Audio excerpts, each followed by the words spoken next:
Alors mon histoire avec la Corse, elle est assez incroyable dans le sens où moi là-bas je suis né à Paris. J'ai grandi en Seine-et-Marne, dans une ville qui s'appelle Melun. Je ne sais pas si ça vous parle tous.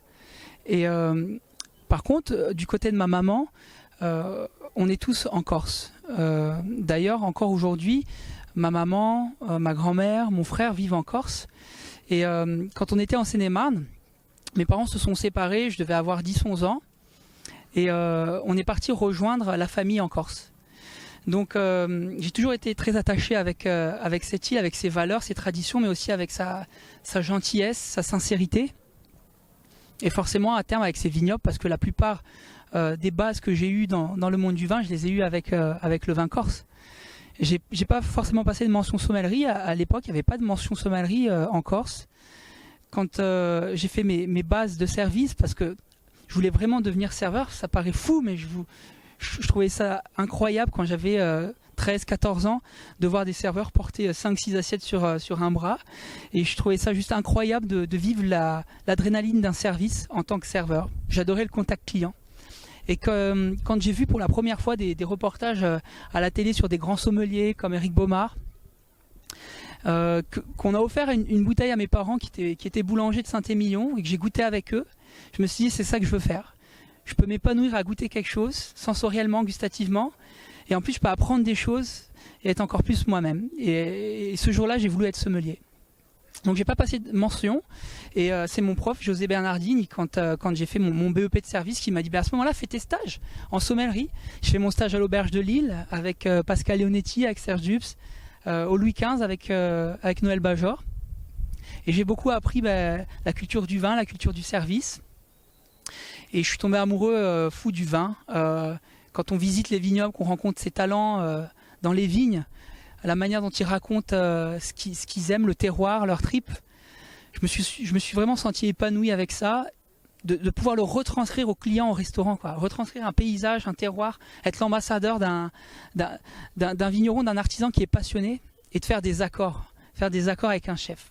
C'est toujours ce qui me prend en trip et ce qui me donne envie de continuer. Ouais. Alors pourquoi passer des concours? Ça te permet de te remettre en question, déjà, d'être je dirais à la crête de la connaissance, toujours dans l'actualité, savoir ce qui se passe, que ce soit les appellations, mais aussi les nouvelles cuvées, les nouveaux millésimes, les nouveaux vignerons. Être dans l'esprit concours, c'est toujours être à la pointe de ce qui se passe. Et alors, moi j'ai une nature un petit peu, je vais pas dire paresseuse, mais je préférais plus passer mon temps à aller rechercher des nouvelles cuvées, créer des nouveaux accords, essayer d'apporter un petit peu de créativité, plus que d'aller dans la culture, d'aller dans les bouquins. Et le concours, ça te permet d'être vraiment à fond dans les bouquins, de t'impliquer dans la connaissance au quotidien, quoi. Et ça, j'adore. Ça me permet de me bouger vraiment sur ça.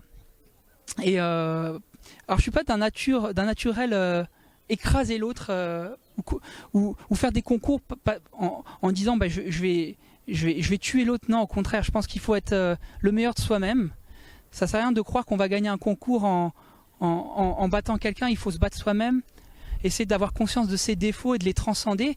C'est ce que j'ai essayé de faire. Moi je suis d'une nature assez tête en l'air. Et avec ma femme, ces derniers mois, on travaillait le chronomètre. Je passais mon temps à parler, à réviser, à déguster avec des chronomètres et à inclure finalement mon discours, mon émotion, mais dans un temps imparti. Ce qui me permettait d'être d'autant plus moi-même et de gérer finalement mon comportement, quoi.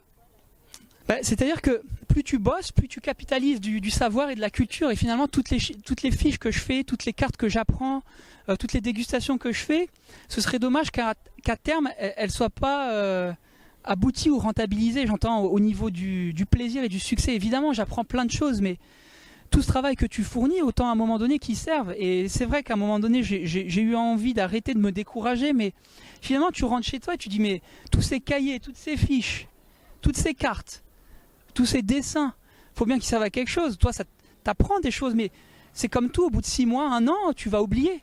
Donc autant que ça serve à un moment donné à marquer le coup, quoi. Et je voulais pas m'arrêter. Je suis pas non plus quelqu'un de spécialement trop mûr dans les concours. Ça va, j'ai 33 ans. Je pense que 33 ans, on peut continuer finalement à apprendre et à s'investir dans les concours. Donc j'y croyais encore fermement, mais c'est vrai que quand tu te prends des râteaux, des finales que tu réussis pas, forcément à un moment donné, tu dis il y a quelque chose qui cloche. Et moi mon problème je pense c'est que je suis très émotif et j'ai du mal à gérer mon émotion. D'autant plus quand il y a de la pression et du public. Et soit j'en fais trop, soit je suis complètement éteint et timide. Et il a fallu que j'apprenne à prendre sur moi. Et le fait d'être papa, d'avoir des filles, de prendre un petit peu du recul sur la vie, alors qu'avant les concours c'était un peu comme un geek, j'étais à fond dedans, je me mettais une pression de folie. Et finalement, d'être papa, tu te dis bon c'est bien, les concours c'est super, mais c'est pas spécialement la priorité.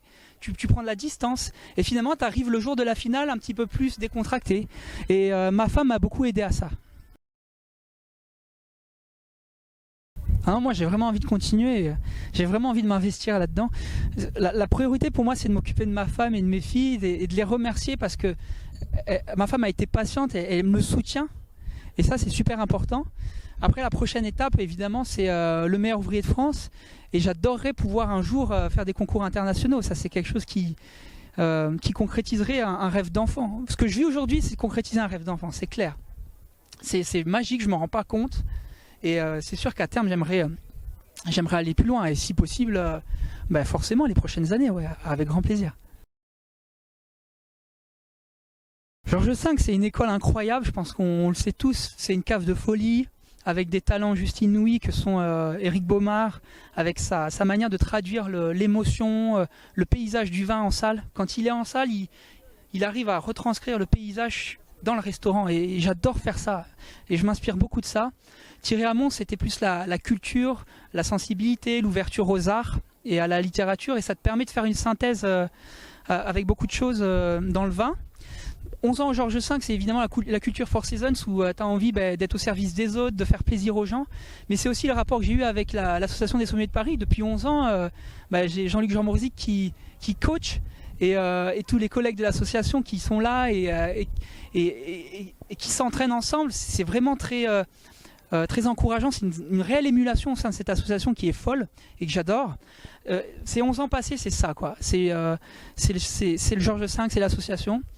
Et il fallait à un moment donné que je sois un peu plus moi-même, que je m'émancipe de ce que j'ai vécu avec ces grands talents, que j'apporte peut-être ma touche et ce que j'ai envie de faire au Péninsula, apporter une expérience à Cormet-et-Vin avec David Bizet qui pour moi est un chef avec qui on peut créer des choses superbes, apporter une expérience boisson qui puisse être dans l'émotion et dans l'originalité tout en ayant la base française de la Cormet-et-Vin, ce côté classique.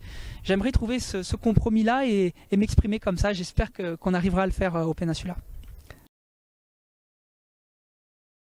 Moi je leur dirais que c'est des talents, les deux, Aymeric, Pierre, et il y a plein de talents français comme ça, d'ailleurs dont on n'a pas conscience, et je tiens vraiment à dire, c'est pas parce qu'on fait des concours qu'on est meilleur que les autres.